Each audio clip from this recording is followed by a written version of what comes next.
India की one of the most loved university, जहाँ पर जाने का, जहाँ से पढ़ने का हर एक स्टूडेंट का ख्वाब होता है। स्टूडेंट्स के सबसे ज़्यादा मार्क्स आते हैं, टॉप के मार्क्स आते हैं, उनको यहाँ पर एडमिशन मिलता है। हमको क्या चाहिए जेएनयू में पढ़ने के लिए? बेसिक एलिजिबिलिटी है 12 प्लस CUET UG के एग्जाम में बढ़िया स्कोर। कि जेएनयू अंडर ग्रेजुएशन में कौन कौन से कोर्सेज ऑफर करता है, कि जेएनयू पोस्ट ग्रेजुएशन में आपको कौन कौन से कोर्सेज जो है वो ऑफर करता है। जैसे ही आपकी डिग्री पे जेएनयू लिखा हुआ है ना, अपने आप इंसान के मन में कुछ छवि बन जाती है कि ये स्टूडेंट तो या ये एस्पिरेंट तो बहुत ब्रिलियंट है, इसे हमें जॉब देनी चाहिए। तो अगर आप इस यूनिवर्सिटी से पढ़ाई कर रहे हैं, आपको इतना ज़्यादा एक्सपोजर मिल रहा है कि आपको नौकरी मिलने के, अच्छी नौकरी मिलने के चांसेस बहुत ज़्यादा हाई हो जाते हैं। हेलो एवरीबॉडी, नमस्कार, आप सभी का बहुत स्वागत है CUET PG वाला पर। मेरा नाम है संस्कृति और आज के इस सेशन में, वैसे तो मैं जनरली आप सभी को पॉलिटिकल साइंस पढ़ाती हूँ, बट आज का जो सेशन है वो बहुत ज़्यादा खास होने वाला है, क्योंकि हम बात करने वाले इंडिया की one of the most loved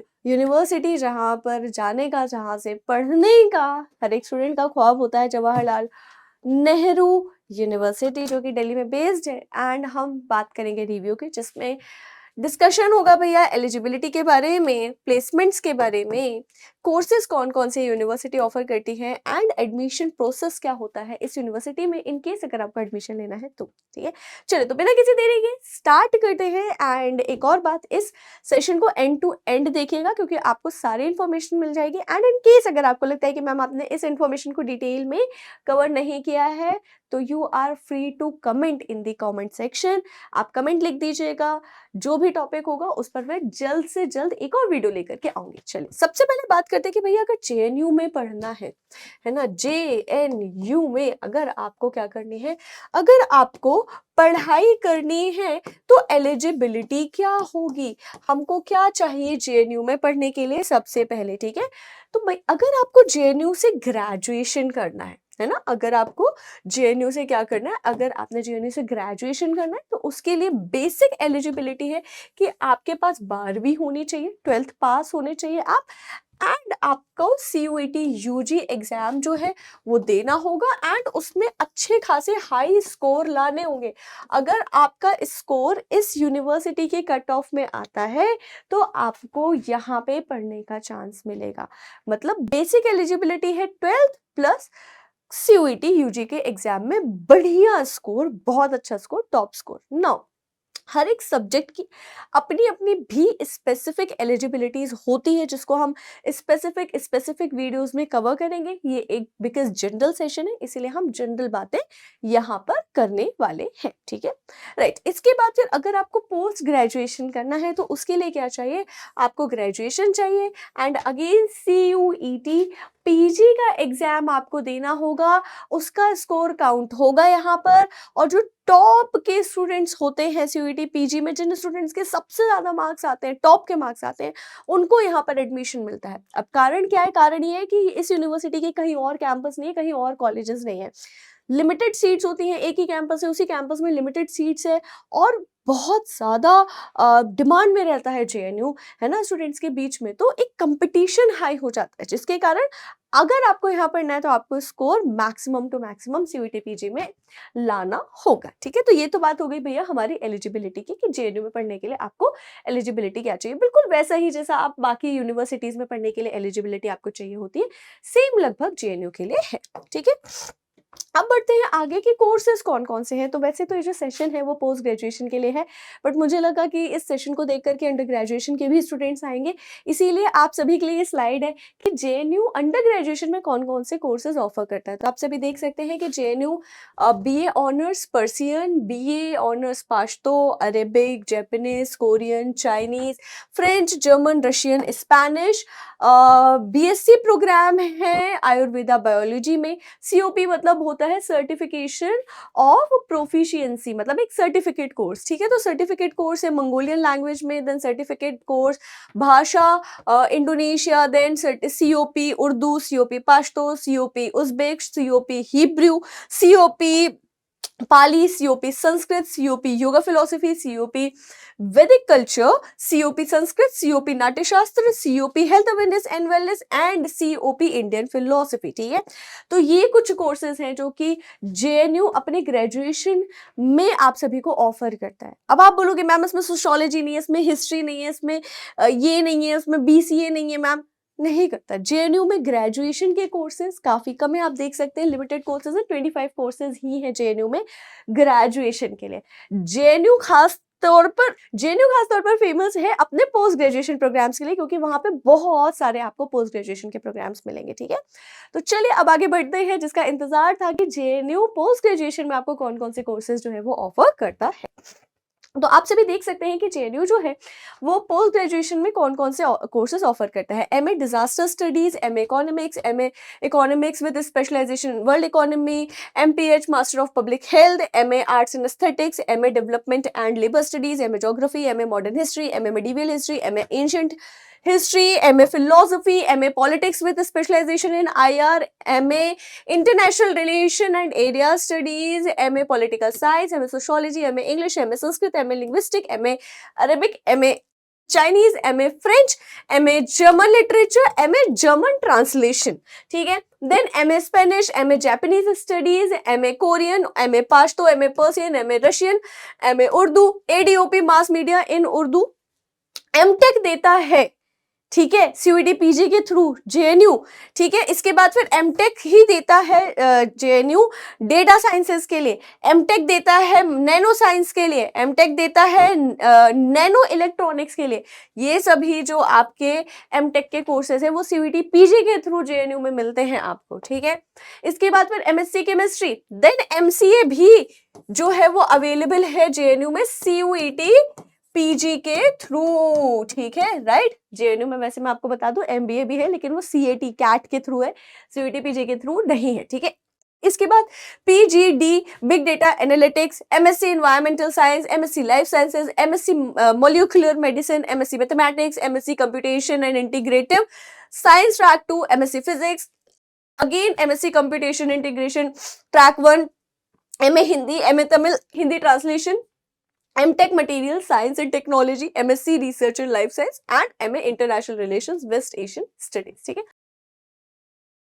ये सारे कोर्सेज जेएनयू आप सभी को प्रोवाइड करता है अपने पोस्ट ग्रेजुएशन के कोर्सेज के अंतर्गत। तो आप देख रहे हैं कि पोस्ट ग्रेजुएशन में आपके पास बहुत सारे ऑप्शंस हैं। अगर आप सीयूईटी पीजी 2026 की तैयारी कर रहे हैं, जेएनयू को टारगेट कर रहे हैं, तो मेरे तरफ से आप सभी को एक छोटी सी पीस ऑफ एडवाइस है, अभी से तैयार करना शुरू कर दीजिए, अभी से तैयारी करना शुरू कर दीजिए अगर आपका टारगेट जेएनयू ड्यू बीएचयू है तो। ठीक है, क्योंकि आपके कंपैटिटर्स पढ़ रहे हैं, अभी से पढ़ रहे हैं। ठीक है, और फिर बाकी अगर आपको कोर्सेज वगैरह में एनरोल करना है पीडब्ल्यू के, तो आप हमारे ऑफिशियल वेबसाइट पर जा सकते हैं, हमारे समर्थ एंड समर्थ प्रो बैचेस आते हैं। ठीक है, मैं पॉलिटिकल साइंस पढ़ाती हूँ और मेरे कोर्स की बाकी सारे लोगों की तरह सारी चीजें हैं दिस दैट, है ना, और यूएसपीए में आपको हैंड रिटन नोट्स भी देती हूँ। खैर, प्लेसमेंट की बात कर लेते हैं तो भैया जेएनयू का प्लेसमेंट जो है वो काफी अच्छा है। ठीक है, राइट, जेएनयू का जो प्लेसमेंट है वो काफी अच्छा है।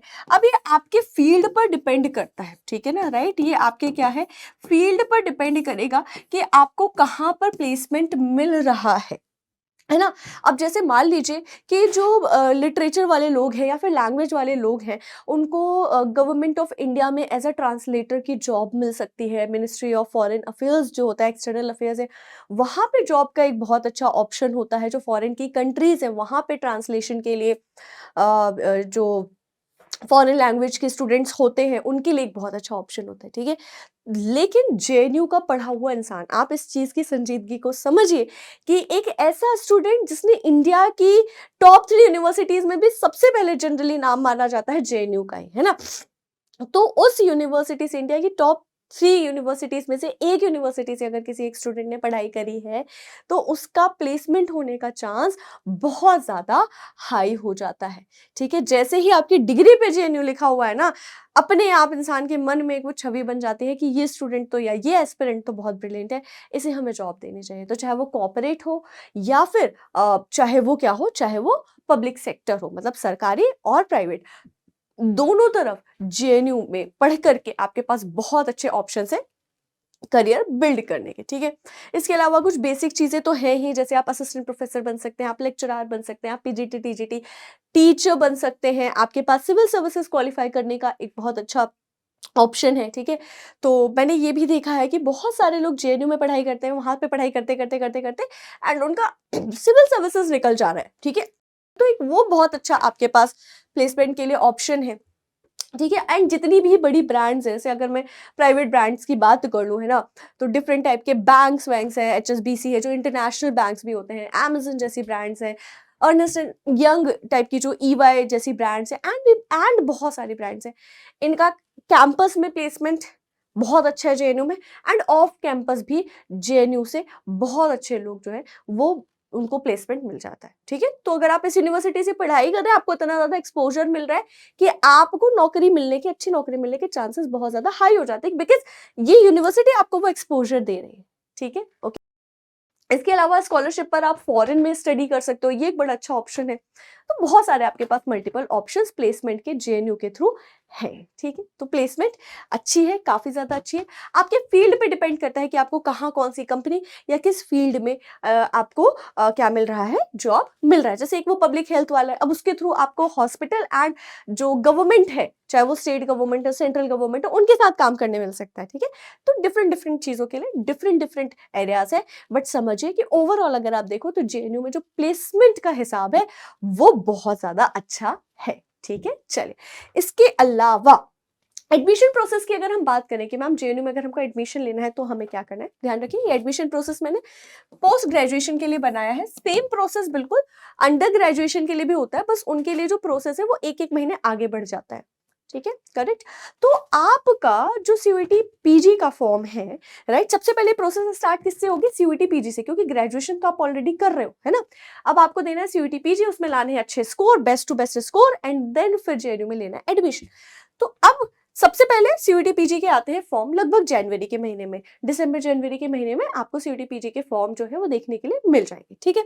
अब फॉर्म फिलिंग की जो प्रोसेस है वो स्टार्ट हो जाती है एंड लगभग 1 महीने चलती है, 20-25 दिन इस तरीके से चलती है। इसके बाद फिर करेक्शन विंडो आता है जो कि लगभग 3 दिन का, आपको अपनी जो भी अगर आपने फॉर्म गलत किया है, फॉर्म में कोई अगर एंट्री गलत भर दी है तो उसको चेंज करने के लिए आपको 3 दिन का समय मिलता है, ठीक है। फिर विंडो क्लोज हो जाती है फॉर्म फिल करने की, राइट, ठीक। इसके बाद फिर मार्च से अप्रैल के महीने में होता है आपका एंट्रेंस एग्जाम, जो कि क्या है, जो कि है सीयूईटी पीजी, ध्यान रखिएगा ये एग्जाम होता है। एंट्रेंस मतलब क्या है, सीयूईटी पीजी। अब सीयूईटी पीजी एग्जाम क्या है ये जानने के लिए आप मेरा ही वीडियो इसी यूट्यूब चैनल पे देख सकते हैं, मैंने डिटेल में बताया है इस पूरे एग्जाम के बारे में। अब सीयूईटी पीजी का आपने दे दिया एग्जाम, इसके बाद आपके आखिरी जो एग्जाम होगा, जो भी होगा सीयूईटी पीजी के साइकिल में आखिरी एग्जाम, उससे 20 दिन भी कमी मैं कह दूं, लगभग 25 दिन प्लस माइनस 5-6 मान लो, फिर आता है आपका आंसर की एंड रिजल्ट अप्रैल से मई के महीने में, ठीक है, ओके। देन फिर क्या, देन आपका फाइनल रिजल्ट आने के बाद पहले आंसर की आएगी, फिर आंसर की को चैलेंज किया जाएगा, फिर वो चेंज होगी अगर होनी है तो, एंड देन फिर उसके बाद फाइनल आंसर की आती है, देन रिजल्ट आता है, ठीक है। तो आपको आपके स्कोर पता चल गए। नाउ इसके बाद लगभग 8 से 10 दिन में हर एक यूनिवर्सिटी क्या कर देती है, अपना काउंसलिंग पोर्टल खोल देती है, जेएनयू भी ऐसा कर देता है, ठीक है। अब आपको जेएनयू में एडमिशन चाहिए तो जेएनयू के काउंसलिंग पोर्टल पर जाइए, वहां पे जाके रजिस्टर करिए, अपनी दावेदारी दिखाइए कि भाई हमारे इतने मार्क्स है, अगर तुम्हारे कट ऑफ में हमारा नंबर आता है तो हम तुम्हारे एडमिशन लेना चाहते हैं, ओके। तो ये होता है रजिस्ट्रेशन, ऑनलाइन होता है, आपको कहीं दौड़ना भागना नहीं। नाउ अब फिर क्या होगा, फिर कट ऑफ रिलीज किया जाएगा, ठीक है। फिर थोड़े समय बाद 10-15 दिन बाद लगभग काउंसलिंग पोर्टल के बंद होने के बाद कट ऑफ रिलीज किया जाएगा, ठीक है। अब कट ऑफ में अगर आपका नाम है, राइट, दो स्थिति होगी, अगर कट ऑफ में नाम नहीं है तो आपको वेट करना है, अगर कट ऑफ में नाम आ गया आपका, ठीक है, तो उसी काउंसलिंग पोर्टल में आपको इनविटेशन मिलेगा कि आप एडमिशन ले लीजिए, है ना। अब आप जेएनयू में एडमिशन लेना चाहते हैं तो आप क्या करोगे, आप फीस सबमिट कर दोगे, जनरली ऑनलाइन ही फीस सबमिट करी जा रही है। इसके बाद आपसे कुछ समय का वेट करने के लिए कहा जाएगा, फिर आपके पास ईमेल एंड पोर्टल्स जो होते हैं उसके थ्रू इंफॉर्मेशन आएगी कि आप जो है वो यूनिवर्सिटी आइए, है ना, एंड एक बार और फाइनली ऑफलाइन डॉक्यूमेंट वेरिफिकेशन करवाइए। जो आपने डॉक्यूमेंट इधर सबमिट करे थे ना काउंसलिंग पोर्टल में, इनका ही आप हार्ड कॉपी दिखाइए कि ओरिजिनल है ये डॉक्यूमेंट, एडिटेड तो नहीं, ठीक है, करेक्ट। ऑफलाइन डॉक्यूमेंट वेरिफिकेशन के बाद, क्योंकि आपने फीस वगैरह दे दी है, ऑफलाइन डॉक्यूमेंट वेरिफिकेशन हो गया है, ठीक है, करेक्ट। इसके बाद क्या होगा, इसके बाद आपका फाइनल एडमिशन अप्रूवल जैसे ही होगा, आपका एडमिशन जो है पक्का हो जाएगा, आपकी सीट पक्की हो जाएगी, एंड दैट इज इट। आपके पास ईमेल आ जाएगा कि आपका एडमिशन जेएनयू में हो गया है, एंड इस दिन से आपकी जो क्लासेस है वो स्टार्ट होने वाली है, ठीक है। तो ये रहा पूरा का पूरा जेएनयू के ऊपर रिव्यू। इसमें कोर्सेज कौन कौन से हैं, एलिजिबिलिटी क्या क्या है ना, एडमिशन प्रोसेस क्या होता है, प्लेसमेंट का क्या हिसाब है। इसके अलावा अगर आप जानना चाहते हैं और कुछ जेएनयू के बारे में, तो कमेंट सेक्शन में जरूर लिखिए। I will be more than happy to make and create videos around the topics you all are suggesting, ठीक है। अभी के लिए दीजिए इजाजत। Thank you so much for watching, and अगर आपको ये सेशन अच्छा लग रहा है तो इस सेशन को लाइक करना एंड अपने दोस्तों के साथ शेयर करना बिल्कुल भी मत भूलें।